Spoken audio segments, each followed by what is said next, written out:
सुप्रभात विद्यार्थियों, आज हम पढ़ने जा रहे हैं विषय हिंदी पाठ 2 मेरे संग की औरतें, कृतिका, व्याख्यान 1, कक्षा परीक्षा हल, कैदी और कोकिला व अनुच्छेद लेखन। देखिए बेटा, आपकी 3 पुस्तकें, एक है टुगेदर विद हिंदी व्याकरण, दूसरी है आपकी क्षितिज और तीसरी पुस्तक है आपकी कृतिका, जो कि आपकी पूरक पुस्तक है। जैसे आप इंग्लिश में सप्लीमेंट्री बुक पढ़ते हैं, ऐसे हिंदी में एक आपकी पाठ्य पुस्तक होती है, उसके अलावा एक आपकी पूरक पुस्तक होती है। उसमें आपके कुल मिलाकर के 5 पाठ हैं, लेकिन एनसीईआरटी में से 2 पाठों को हटा दिया गया है। पहला इस जल प्रलय में और 5वां पाठ है किस तरह आखिरकार में हिंदी में आया। उसके अलावा पाठ संख्या 2 मेरे संग की औरतें, पाठ 3 रीढ़ की हड्डी और पाठ 4 माटी वाला आपके विषय वस्तु में है।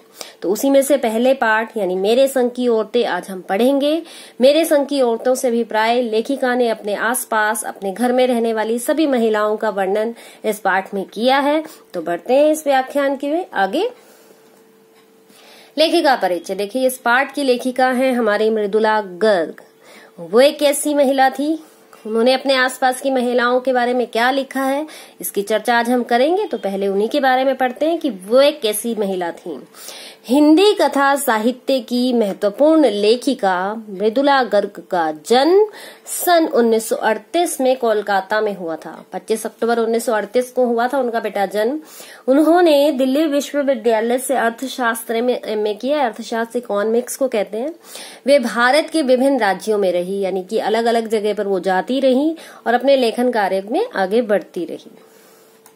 वे सन 1974 से दिल्ली में रहकर स्वतंत्र लेखन कार्य कर रही हैं। कथा साहित्य के अतिरिक्त इन्होंने अपने समय और समाज की ज्वलंत समस्याओं पर अनेक वैचारिक निबंध लिखे। गद्य लेखन की प्रचलित परिपाटी को तोड़कर इन्होंने कथ्य और शिल्प दोनों स्तरों पर नवीन मौलिक रचनाएं की। रचनाएं कौन कौन सी थी बेटा उनकी? उसके हिस्से की धूप, अनित्य, चितकोबरा, कट गुलाब उपन्यास, रंग ढंग, चुकते नहीं सवाल, उनके निबंध संग्रह। आइए अब पाठ से परिचित होते हैं। मेरे संग की औरतें संस्मरण एक प्रकार की शैली में लिखा गया है। देखो, मेरे संग की औरतें संस्मरण एक प्रकार की शैली में लिखा गया, इससे अभिप्राय है। देखो, निबंध लेखन होता है हमारा, कहानी लेखन होता है, गद्य लेखन होता है। तो गद्य की बहुत सारी विधाओं की चर्चा हमने की है कि जो हमारा पहला पाठ था 2 बैलों की कथा, वो भी किसमें था? कहानी में था। तो कहानी विधा थी उसमें। अगला अगर हम बात करें तो यात्रा वृत्तांत था। तो इसी तरह से गद्य की बहुत सारी विधाएं हैं, तो संस्मरण भी उसमें एक है। इनमें अनेक ऐसी औरतों के विषय में बताया गया है जो जीवन तो परंपरागत तरीके से जीती हैं, पर सोचती एवं करती लीक से हटकर हैं। यानी कि जो परंपरागत हमारे पुराने रीति रिवाज हैं उन सभी का पालन तो करती हैं, पर अगर सोचने का कार्य और कुछ भी करना होता है उनका, वो बिल्कुल समाज से अलग होता है। वो पुराना तरीका नहीं होता। लोग अलग से सोचने के लिए विवश हो जाते हैं कि आखिर उन्होंने ऐसा कैसे किया। इस संस्मरण में लेखिका ने अपनी नानी, माँ, परदादी, बहनों की कमियों तथा विशेषताओं को रोचक ढंग से प्रस्तुत किया है। अब आइए सबसे पहले उनकी नानी की बात करते हैं, क्योंकि उन्होंने अपने आसपास की औरतों का वर्णन किया है, तो अपनी नानी के बारे में भी उन्होंने लिखा है। कैसी थी उनकी नानी? लेखिका की स्वतंत्रता प्रिय नानी। देखिए, जिस समय लेखिका ने ये लेख लिखा था वो बहुत क्या कह सकते हैं, उस समय देश आजाद नहीं हुआ था। तो उन्होंने अपनी नानी के बारे में सुना था, उसी सुनने के आधार पर उन्होंने लिखा था, क्योंकि उनकी जो नानी थी वो उनकी माता की शादी से पहले ही मर गई थी। लेखिका की नानी लेखिका के जन्म से पहले ही मर गई थी, इसीलिए लेखिका उनसे कहानियां नहीं सुन सकी। शायद इसी कारण लेखिका लोगों के लिए कहानियां लिखती हैं, परंतु उसकी नानी की कहानी भी रहस्यमयी है। वह जीवन भर अनपढ़ और पर्दानशी रही। देखो, लेखिका ने अपनी नानी को नहीं देखा था, क्योंकि उनकी माता की शादी के पहले ही उनकी नानी की मृत्यु हो गई थी। इसीलिए लेखिका अपनी नानी से कभी कहानियां नहीं सुन पाई। शायद इसीलिए आज वो दूसरों के लिए कहानियां लिखती हैं। उनकी नानी की भी एक अजीब कहानी थी। कैसी नानी थी उनकी, वो भी जानिए कि वो जीवन भर अनपढ़ और पर्दानशी रही, यानी पर्दे में रहने वाली महिला थी। उनकी शादी विलायती रंग में रंगे व्यक्ति से हुई थी। जब उनके पति कैम्ब्रिज विश्वविद्यालय से बैरिस्ट्री पढ़कर आए और विलायती रहन सहन में रहने लगे, तब भी नानी अपने ढंग से जीती रहीं। उन्होंने पति की जीवन शैली का कभी विरोध नहीं किया, लेकिन उसे अपनाया भी नहीं। लेखिका की जो नानी थी वो पढ़ी लिखी नहीं थी, लेकिन जो उनके नाना थे वो बहुत पढ़े लिखे थे। यहाँ तक कि कैम्ब्रिज विश्वविद्यालय से बैरिस्ट्री वकालत करके आए थे और उन्होंने वहीं के विलायती रहन सहन को अपना भी लिया था। लेकिन जब वो वहां से वापस आए तब नानी ने अपने ढंग से जीती रही, नानी पर उनका कोई भी प्रभाव नहीं पड़ा। उन्होंने पति की जीवन शैली का कभी विरोध नहीं किया कि वो विलायती ढंग से क्यों रहते हैं, लेकिन उसे अपनाया भी नहीं। खुद जैसी रहती थी वो वैसी ही रही। परंतु जब स्वयं को मौत के नजदीक पाया तो अपने पति को कहकर उनके मित्र क्रांतिकारी प्यारेलाल शर्मा को बुलाया। देखिए, लेखिका की जो माता थी, ठीक है, उसकी शादी की चिंता उनको बहुत ज्यादा थी। लेखिका की नानी को तो वो ज्यादा लंबी उम्र नहीं जी पाई थी, जल्दी ही बीमार हो गई थी। और जब उन्हें लगा कि मैं मरने वाली हूँ तो वो चाहती थी कि उनके बेटी की शादी किसी ऐसे व्यक्ति से हो जो अंग्रेजों का गुलाम ना हो, अंग्रेजों के बारे में ना सोचता हो, विलायती रहन सहन वाला ना हो, क्योंकि वो अपने पति के स्वभाव से खुश नहीं थी। तो वो जो खुद सहन कर रही थी वो अपनी बेटी को नहीं सहन करवाना चाहती थी। इसीलिए जब उन्होंने अपने आप को मौत के नजदीक पाया तो उन्होंने अपने पति को कहकर उनके मित्र क्रांतिकारी प्यारेलाल शर्मा को बुलाया। उनकी इस इच्छा को सुनकर सब हक्के बक्के रह गए। वो इसलिए हुआ क्योंकि वो तो पर्दे में रहती थी। जो पत्नी कभी अपने पति से खुलकर बात नहीं करती थी, वो किसी पराये मर्द से कैसे बात करती। ये सोचकर हैरान हो गए थे सब कि जिस महिला ने कभी अपने पति से खुलकर बात नहीं की थी, वो दूसरे व्यक्ति से क्या बात करेगी। ये सोचकर ही परिवार के जो लोग थे वो हैरान हो गए। नानी ने प्यारेलाल शर्मा को अपनी बेटी के लिए एक स्वतंत्रता सेनानी चुनने के लिए कहा। यानी कि जब उनके प्यारे, अब देखो, पत्नी की अंतिम इच्छा को वो टाल नहीं पाए क्योंकि वो सोचते थे कि अगर मर गई तो फिर उसकी इच्छा रह जाएगी। इसलिए नजाकत को, मौके की नजाकत को समझते हुए जो नाना थे वो अपने मित्र को बुला लाए। देखिए, बात तो ऐसी थी कि घर के लोगों के साथ की जानी चाहिए थी, लेकिन क्योंकि उन्हें ऐसा लगता था कि शायद घर के लोग भी पिता का ही साथ देंगे, यानी अपने बेटे का साथ देंगे और बेटी की शादी उसके कहने पर करेंगे, इसीलिए उसने अपनी अंतिम इच्छा किसी दूसरे को बताना ही उचित समझा। नानी ने प्यारेलाल शर्मा को अपनी बेटी के लिए एक स्वतंत्रता सेनानी चुनने के लिए कहा कि जो देश की आजादी के लिए प्रयास कर रहा हो। वह चाहती थी कि उनकी बेटी का विवाह देशभक्त से हो, न कि अंग्रेजों के फरमाबदार से। फरमाबदार यानी उनकी आज्ञा का पालन करने वाले से। और उनकी इस इच्छा से अंदाजा लगाया जा सकता है कि वो पर्दे में रहकर भी कितनी आजाद ख्यालों की थी। देखो, रहने को वो पर्दे में रहती थी, लेकिन इस बात से अंदाजा लगा सकते हैं कि पर्दे में रहकर भी वो आजाद ख्याल रखती थी, यानी कि अपनी मर्जी से जीना जानती थी। लेखिका की मां की शादी एक पढ़े लिखे होनहार युवक से हुई। उसे आजादी के आंदोलन में भाग लेने के कारण आईसीएस की परीक्षा में बैठने से रोक दिया गया था। उसके पास कोई पुश्तैनी संपत्ति भी नहीं थी। इस प्रकार लेखिका की माता को मजबूर होकर अपनी मां और गांधी जी के ख्यालों को अपनाना पड़ा। देखो, लेखिका की मां की शादी जो है उसकी माता के कहे अनुसार प्यारेलाल शर्मा ने एक स्वतंत्रता सेनानी से कराई। कहने को लेखिका के जो पिता थे वो पढ़े लिखे थे, होनहार थे, लेकिन आजादी के आंदोलन में भाग लेने के कारण उन्हें आईसीएस की परीक्षा में बैठने नहीं दिया गया। उसके बाद उनका पूरा भविष्य खराब। उसके पास कोई पुश्तैनी संपत्ति नहीं थी। अब लेखिका के जो नाना थे वो तो बहुत अमीर थे, लेकिन लेखिका का ससुराल वाले थे ना, वो साधारण लोग थे। उनके पास कोई पूर्वजों की पुरानी दी हुई संपत्ति, पिता की संपत्ति तो थी नहीं। इसलिए अब लेखिका को भी क्या हुआ, लेखिका की जो माता थी उसे अपनी माँ की वजह से, यानी कि लेखिका की नानी की वजह से गांधी जी के ख्यालों को अपनाना पड़ा, यानी सीधे साधे विचारों को अपनाना पड़ा। वे इतनी दुर्बल थी कि उनके लिए खादी की साड़ी को संभालना मुश्किल होता था, क्योंकि अब पति जो थे वो स्वतंत्रता सेनानी थे, आजाद ख्यालों को मानने वाले थे, देश के प्रति भक्ति की भावना रखते थे, इसलिए पत्नी को भी वैसा ही आचरण अपनाना पड़ा। अब वो पतली थी, छोटी आयु में उनकी शादी हुई थी, खादी की साड़ी उन्हें पहनने के लिए दी जाती थी। जब भी वो पहनने लगती थी तो उसकी जो कमर थी वो चनक खा जाती थी, क्योंकि कमजोर था उनका शरीर। और उनकी सास उनकी दुर्बलता पर मजाक किया करती थी कि हमारी बहू तो ऐसी कि धोई पोंछी और छीके पे टांग दी।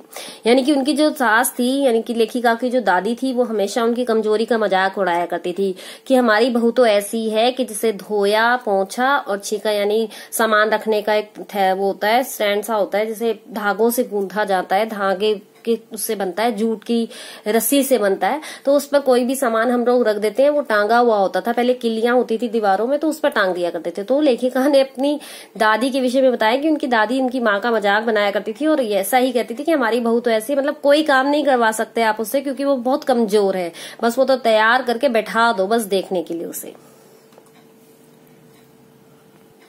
अब लेखिका की माँ का अपने घर में पूरा रौब था। इसके दो प्रमुख कारण थे। देखो, कहने को तो कह दिया कि वो बहुत दुर्बल थी, कमजोर थी, ठीक है, उनके बस की नहीं थी काम करना, लेकिन फिर भी उसकी माँ का पूरे घर में रौब था। इसके दो कारण क्या थे कि ससुराल वाले भी अन्य भारतीयों की तरह अंग्रेजों से प्रभावित थी।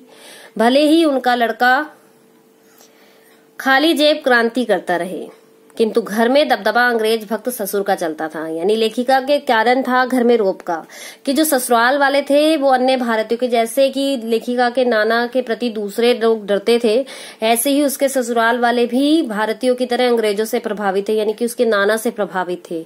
बेशक उन्हें डर था क्योंकि उनका जो लड़का था वो खाली जेब क्रांति करता रहे, यानी कि कमाता तो कुछ था नहीं। लेखिका के जो पिता थे वो कमाते नहीं थे, बस देशभक्ति के आंदोलनों में लगे रहते थे, लेकिन घर में दबदबा फिर भी अंग्रेज भक्त ससुर का ही चलता था। दूसरा क्या कारण था कि जो लेखिका की माँ की शख्सियत थी वो बहुत प्रभावी थी, ठीक है, उसका जो व्यक्तित्व था वो प्रभावशाली था, कि वो सुंदर थी, वे नाजुक थी, ईमानदार थी, निष्पक्ष थी, यानी किसी का पक्ष नहीं लेती थी, निष्पक्ष होकर के काम करती थी, और गैर दुनियादारी थी, अर्थात दुनियादारी से उन्हें कोई मतलब नहीं था, दुनिया से अलग थी वो। इसलिए कोई उन्हें घर के सामान्य काम करने के लिए भी नहीं कहता था। वो बहुत नाजुक थी, इसलिए कोई भी उन्हें घर के काम भी नहीं करने के लिए कहता था, सामान्य काम भी नहीं कहता था, लेकिन उनकी सलाह जरूर ली जाती थी, और जिससे लिया जाता था उसे पत्थर की लकीर की तरह निभाया जाता था, यानी कि जो वो कह देती थी वो माना भी जाता था। अब आया लेखिका की माँ का वर्णन। देखिए, अभी तक उन्होंने नानी के बारे में बताया था, नानी की वजह से जो परिवर्तन हुए उसके बारे में बताया था। अब बात आती है लेखिका की माँ के विशिष्ट व्यवहार की, कि वो कैसी महिला थी। विशिष्ट का मतलब अनोखा व्यवहार कैसे था उनका। लेखिका की माँ में आजादी का जुनून था, किंतु वे उसे अपने ही आजाद ख्यालों से निभाती थी। वे आम भारतीय माँ की तरह बिल्कुल नहीं थी। उन्होंने न तो कभी बच्चों को लाड प्यार किया, न खाना पकाया, न घर बार संभाला। इसका प्रमुख कारण था उनकी इन कामों में अरुचि। ऐसा नहीं था कि लेखिका की माँ आजादी के प्रति अपना भाव नहीं रखती थी, यानी देश के प्रेम की भावना उनमें भी कूट कूट कर भरी हुई थी, क्योंकि उनकी माता ने उनका विवाह एक स्वतंत्रता सेनानी से करवाया था। लेकिन यहाँ आजादी से मतलब उनके खुद के आजाद ख्यालों से था, और वो उसे पूरी तरह से निभाती भी थी।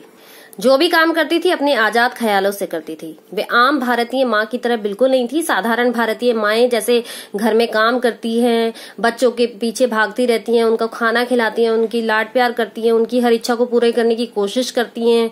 खाना नहीं खाते तो खुद अपने हाथ से खाना खिलाती हैं, उनके लिए जो वो कहते हैं, जो उनकी मांग होती है उसे पूरा करने की कोशिश करती हैं।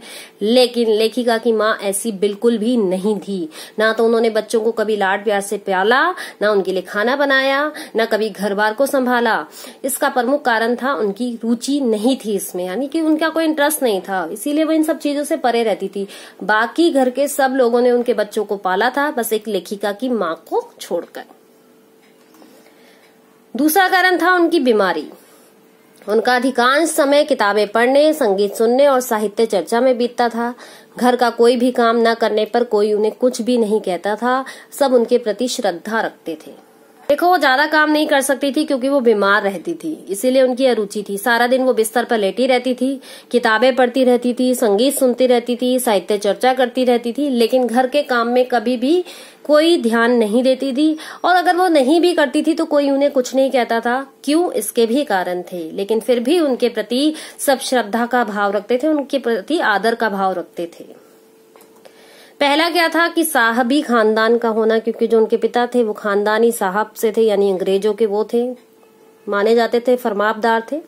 और दूसरी बात थी कि लेखिका की जो माँ थी वो कभी झूठ नहीं बोलती थी। तीसरी बात थी कि एक की गोपनीय बात को किसी दूसरे के सामने प्रकट न करना, यानी कि अगर कोई उन्हें आकर के अपनी बात बता जाता था तो वो किसी दूसरे के सामने उसे प्रकट नहीं करती थी। यही कारण था। इन तीनों कारणों की वजह से वो न केवल घर में श्रद्धा की पात्र थी, अपितु बाहर के लोगों के लिए भी वो सम्मान की पात्र थी। पहला कि साहबदी खानदान का होना, दूसरा उनका झूठ ना बोलना अर्थात सच बोलना, तीसरा किसी की भी बात को सिर्फ अपने तक सीमित रखना, किसी दूसरे के सामने उसकी चर्चा न करना।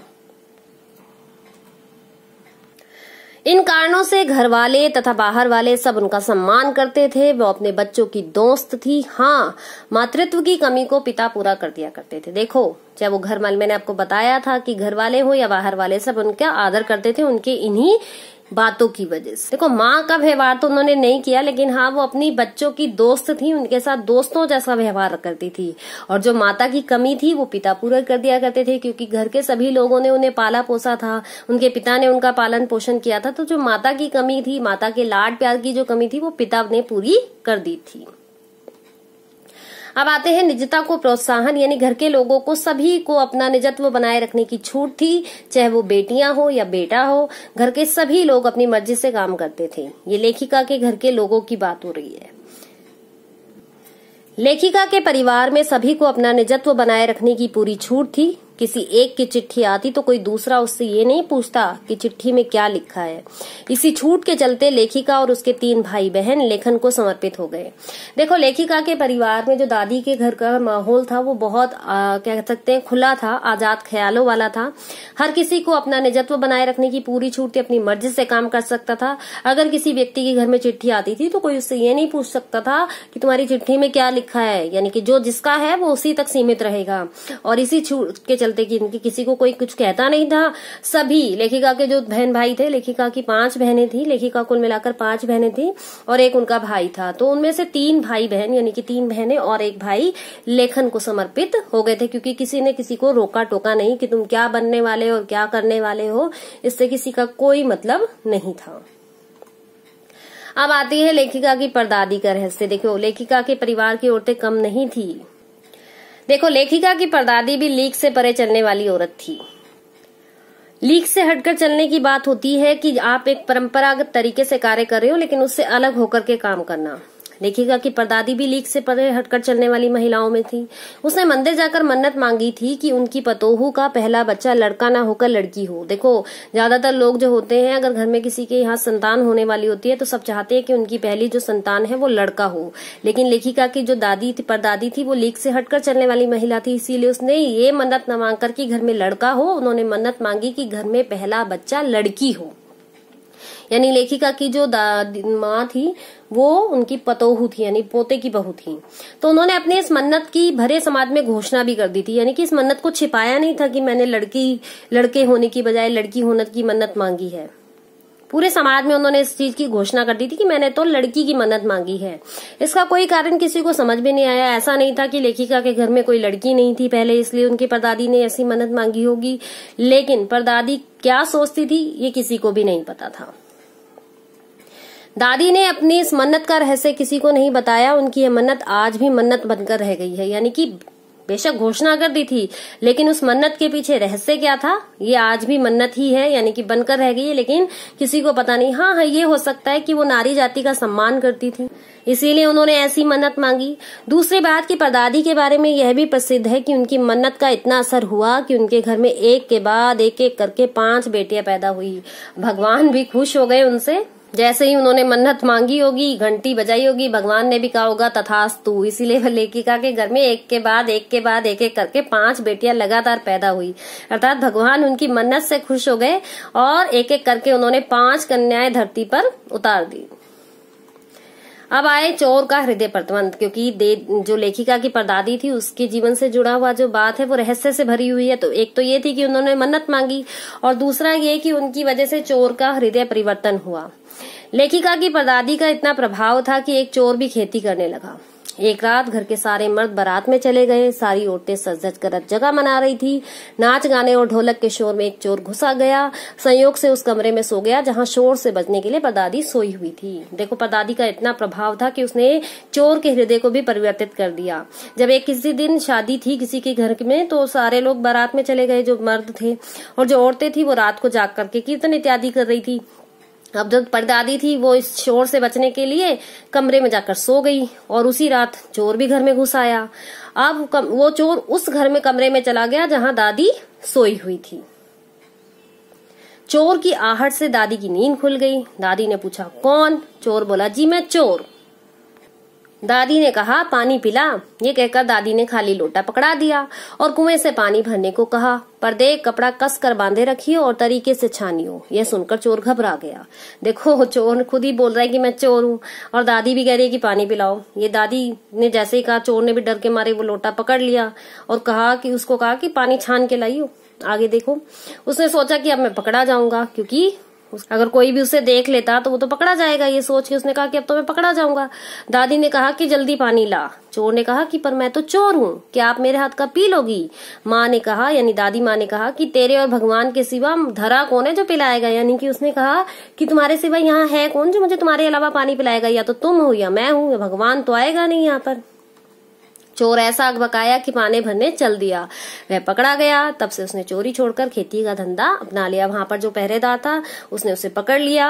अब उसने चोर ने क्या किया, वो डर गया और डर के मारे, क्योंकि उसने पानी भर के उसे पिलाया था। तब उसने दादी ने कहा था कि आज से तुम और मैं जो है वो माँ बेटा हुए, अब तू मेरी बात मान, या तो चोरी करना छोड़ दे या खेती कर। तो उसने दादी की कही हुई बात को माना और उसने चोरी का धंधा छोड़कर खेती का धंधा अपना लिया।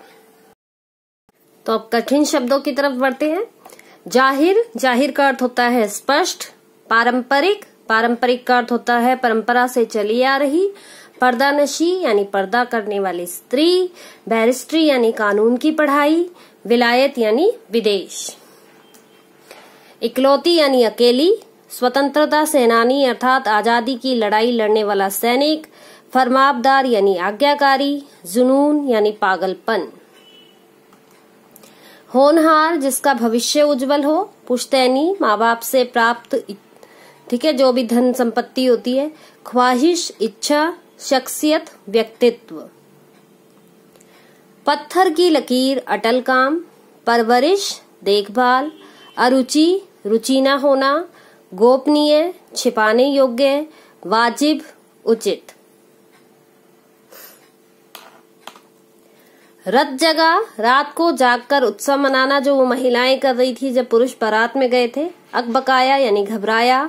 खानदान, परिवार। दबदबा, प्रभाव। किसका था दबदबा? लेखिका के नाना का। अब आते हैं मौखिक प्रश्नोत्तर की तरफ। मौखिक प्रश्नोत्तर से पाठ जो हमने पढ़ा है उसके बारे में थोड़ा सा ज्ञान लेते हैं कि हमें कितना समझ में आया। लेखिका की नानी की मृत्यु कब हुई थी? लेखिका की शादी से पहले। लेखिका के नाना विलायत कौन सी पढ़ाई करने गए थे? बैरिस्ट्री की पढ़ाई करने गए थे। लेखिका की नानी अपने अंतिम समय में किससे मिलना चाहती थी? अपने पति के मित्र प्रोफेसर प्यारेलाल से। लेखिका की माँ की शादी किससे हुई थी? किससे हुई थी? होनहार स्वतंत्रता सेनानी से। लेखिका की माँ का घर पर रोब क्यों था? क्योंकि उनके पिता जो थे वो अंग्रेजों के फरमाबदार थे और धनी खानदान से संबंधित थे। लेखिका की माँ को श्रद्धा भाव से क्यों देखा जाता था? क्योंकि वो हमेशा सच बोलती थी और किसी की गोपनीय बात को किसी दूसरे के सामने प्रकट नहीं करती थी। घर में सबको किस बात की छूट थी? अपना निजत्व बनाए रखने की छूट थी। लेखिका की परदादी कैसी महिला थी? उच्च विचारों वाली थी, नारी जाति का सम्मान करती थी, लीक से हटकर चलने वाली महिला थी। लेखिका की परदादी ने कौन सी मन्नत मांगी थी? कि लड़का होने की मन्नत लोग मांगते हैं, लेकिन उन्होंने अपने पतोहू की पहली संतान लड़की होने की मन्नत मांगी थी। चोर का जीवन किसने बदल दिया था? चोर का जीवन परदादी ने बदल दिया था। अब आपके लिए बेटा गृह कार्य है जो पढ़ाया है पाठ, उसके आधार पर आपको इन 4 प्रश्नों के उत्तर अपनी रफ कॉपी में लिखने हैं और जब आप इसको एडक्वाक साइट पर चेक कर लेंगे फिर उसे आप अपनी साफ उत्तर पुस्तिका में लिखिएगा। पहला प्रश्न है कि लेखिका ने अपनी नानी को कभी देखा नहीं फिर भी उनके व्यक्तित्व से क्यों प्रभावित थी। दूसरा प्रश्न है कि लेखिका की नानी ने आजादी के आंदोलन में किस प्रकार की भूमिका निभाई। तीसरा प्रश्न है लेखिका की माँ परंपरा का निर्वाह न करते हुए भी सबके दिलों पर राज करती थी। इस कथन के आलोक में पहला प्रश्न है कि लेखिका की माँ की विशेषताएं लिखिए।